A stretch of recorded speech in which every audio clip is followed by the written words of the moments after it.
இந்த சனி பெயர்ச்சியில் மேஷ ராசிக்காரங்க அடையக்கூடிய உளவியல் மாற்றங்கள் அப்படின்னு பார்த்தீங்கன்னா, முதல் விஷயமே சோம்பேறித்தனத்தெல்லாம் அப்படியே மூட்டை கட்டி எடுத்து வைக்க போகிறாங்க. ஏன்னா மேஷ ராசிக்காரங்களுக்கு இயல்பாகவே ஒரு சின்ன சோம்பேறித்தனம் இருக்கும். லைக் வந்து நாளைக்கு பண்ணலாம், நாளை கழிச்சு பண்ணலாம், இப்போ என்ன இது என்ன உடனே பண்ணி தான் ஆகணுமா அப்படிங்கிற மாதிரிலாம் கேள்வி கேட்பாங்க. ஆனால் இந்த சனி பயிற்சியில் அடுத்திருந்து உடனே சில விஷயங்களை நன்றையே செய், அதை இன்றையே செய் அப்படிங்கிற ஒரு மனநிலையை சனீஸ்வர பகவான் கொடுக்க போகிறார். இது எப்படின்னா, ஒரு பேக் பெஞ்சர் ஒரு ஸ்டூடெண்ட் இருக்காருன்னு வச்சுக்கோங்க. அவர் படிக்க மாட்டார், ஹோம்ஒர்க் செய்ய மாட்டார், எதுவும் பண்ண மாட்டார்.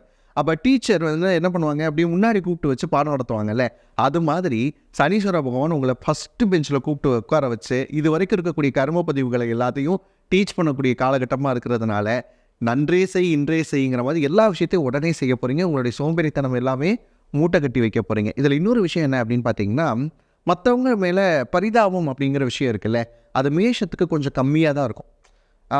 செல்ஃப் பிட்டினஸ் அப்படின்னு சொல்லுவாங்க, சுய பச்சாதாபம், அடுத்தவங்களை பார்த்துட்டு ஏன் நல்லா தானே இருக்கேன், உன் மேலே நான் ஏன் இறக்கப்படணும் அப்படிங்கிற குணங்கள்லாம் அதிகமாக இருக்கும்.